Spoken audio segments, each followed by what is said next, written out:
The health inspector showed up at my door with 2 police officers, a fire marshal, and a clipboard that looked like it could double as a weapon. I was in my backyard flipping ribs on my smoker when they arrived, mid-service with 5 paying customers waiting on brisket and a peach cobbler still warming in the outdoor oven.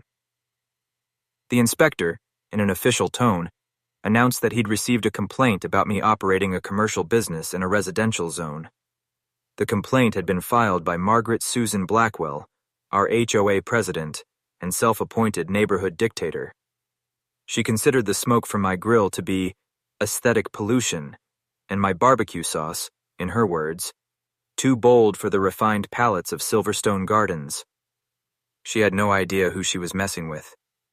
My name is David Garrett, and I'm a former Marine turned remote software developer with a passion for smoking meat that borders on religious devotion.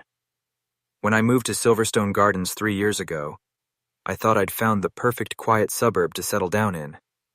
The HOA seemed like a minor annoyance at worst, something I could ignore while I enjoyed my spacious backyard and the freedom to work from home. When my company went fully remote, I suddenly had more time on my hands. What started as weekend barbecues for friends gradually evolved into something more. I called it Garrett's Smokehouse, though it wasn't really a formal business, just word-of-mouth orders from neighbors and friends who couldn't resist the pull of authentic Texas-style brisket, smoked for 14 hours straight.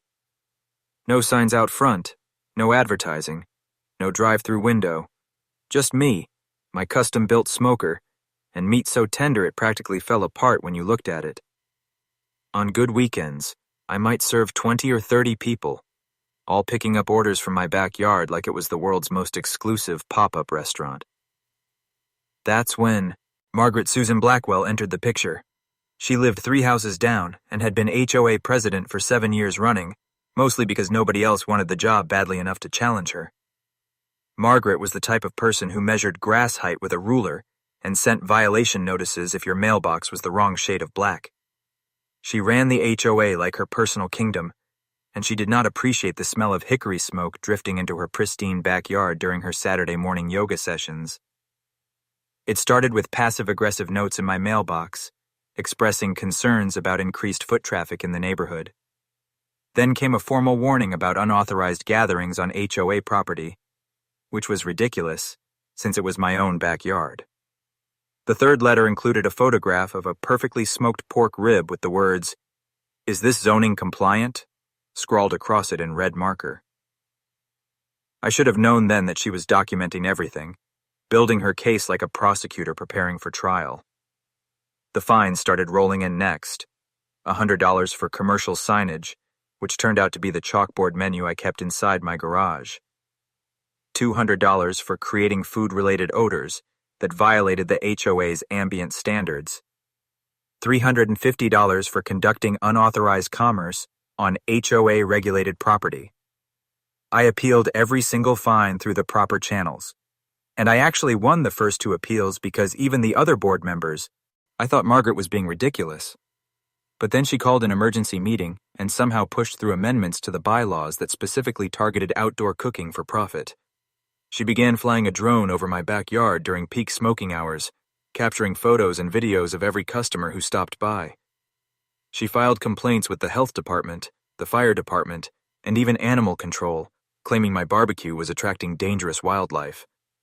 One of my regulars, a lawyer named Patricia, told me Margaret had been going door to door trying to rally neighbors against what she dramatically called my underground meat syndicate. Most people laughed at her, especially the ones who had tasted my burnt ends. But Margaret was nothing if not persistent. The situation escalated when she convinced 2 other board members that I was running an illegal restaurant that threatened property values. At the next HOA meeting, she presented a 40-page report, complete with charts showing smoke dispersion patterns and speculative property depreciation models. I attended with a tray of my signature jalapeno mac and cheese, which I strategically placed near the podium. Half the board members were sneaking bites, while Margaret droned on about commercial kitchen regulations and the sanctity of residential zoning. Then came the day she called the police. I was pulling a 12-pound brisket off the smoker when a convoy of official vehicles rolled up. 2 police officers, a health inspector, and the fire marshal stepped into my driveway, all looking a little uncomfortable. One officer, barely in his 20s, kept glancing at the smoker with interest. The health inspector, though, was all business, holding a printed complaint from Margaret that listed alleged violations, ranging from mildly plausible to completely absurd. According to her, I was guilty of unregulated me, at sales, creating a fire hazard with my flammable hickory behavior, and producing unauthorized peach-based desserts that had not been approved by the State Food Safety Board. The fire marshal took one look at my setup and laughed. My smoker was exactly where code required, with proper clearance from any structure, and a commercial-grade fire suppressor within arm's reach. The health inspector asked for my permits, clearly expecting I wouldn't have them. That's when I handed him my folder. Cottage food operator license from the state. Check. Smoke compliance waiver from the city. Check. Backyard zoning exemption I'd secured from the city council 6 months earlier. Check. I even had a food handler certification and liability insurance. The inspector flipped through the paperwork with growing surprise. Everything was legal and above board. I'd done my homework, researched every regulation, and made sure I was operating fully within the law.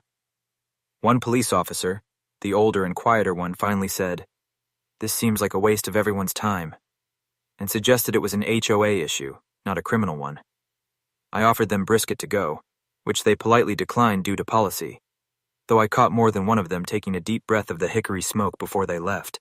The younger officer glanced back at my smoker longingly as they left, but the health inspector handed me his card and told me to call if I had any more trouble. With a slight smile, he even said my setup was one of the cleanest he'd seen. Across the street, Margaret stood in her driveway, watching every moment.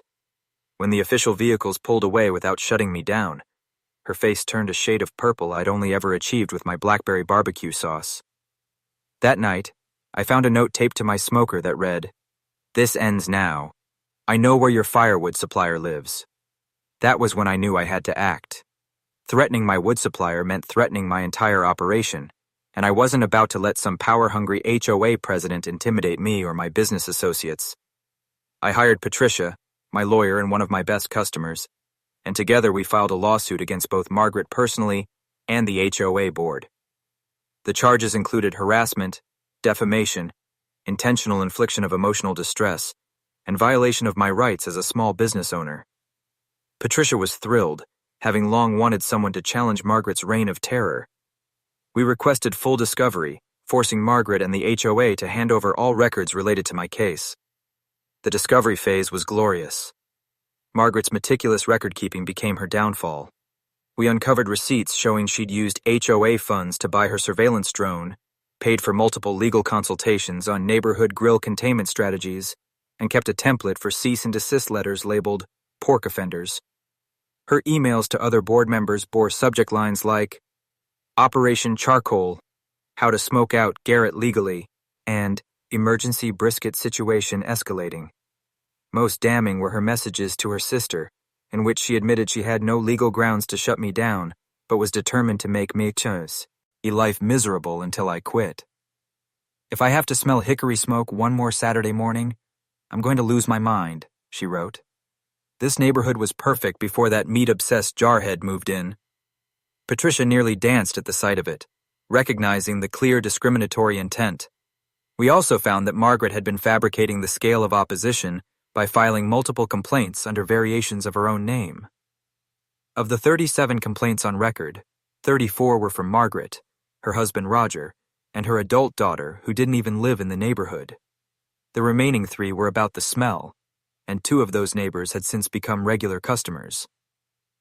When the court date arrived on a crisp October Thursday, Margaret appeared with a nervous-looking lawyer in an ill-fitting suit who kept shuffling papers. Patricia, meanwhile, came armed with a presentation titled Smoke and Freedom, a defense of backyard barbecue rights. Patricia methodically presented our case, detailing how Margaret had abused her position, misused HOA funds, and pursued a personal vendetta disguised as official business. The judge, an older woman named Roberta Harrison, grew visibly annoyed as the evidence mounted. When Margaret's lawyer tried to argue that I was destroying the neighborhood's cultural identity, Judge Harrison actually laughed aloud. Then Patricia played our trump card, a video from Margaret's own Facebook page, posted just 2 months before her complaint campaign began, showing her at my backyard eating ribs and declaring it the best barbecue she'd ever had. The footage, taken during the neighborhood's 4th of July party I hosted, showed her happily going back for seconds and thirds, even asking for my sauce recipe.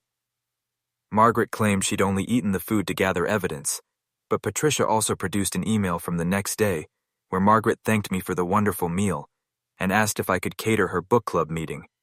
That request proved she had no issue with my cooking until something changed. The turning point, it turned out, was Margaret learning that I'd been chosen to cater the HOA's annual summer picnic instead of her sister-in-law's catering company, which had handled it for the past 5 years. This revelation slipped out when Margaret, flustered on the stand, admitted she couldn't stand my operation getting recognition she believed it didn't deserve, especially when her family could have used the business. Judge Harrison had heard enough and ruled fully in my favor on all counts. Margaret was found personally liable for harassment and defamation, with $25,000 in damages, while the HOA had to cover my $15,000 legal fees and issue a formal public apology in the neighborhood newsletter. I was granted a permanent exemption from all HOA restrictions on my backyard cooking, as long as I maintained proper permits. Judge Harrison then addressed Margaret directly, saying that in her 30 years on the bench, she had rarely seen such a blatant abuse of power and personal vendetta. She recommended the HOA review its bylaws and consider term limits, warning that any further harassment could lead to criminal charges. Margaret's face went from purple to white to an unsettling green. That evening, an emergency HOA meeting was called, and by a vote of 47-3, she was removed as president and banned from holding any HOA office for life. The only votes in her favor came from her husband and 2 absent board members. Upon hearing the results, Margaret stood, knocked over her chair, and declared that we'd all regret this when property values plummeted and the neighborhood descended into smoke and chaos, before storming out so forcefully that the glass door cracked.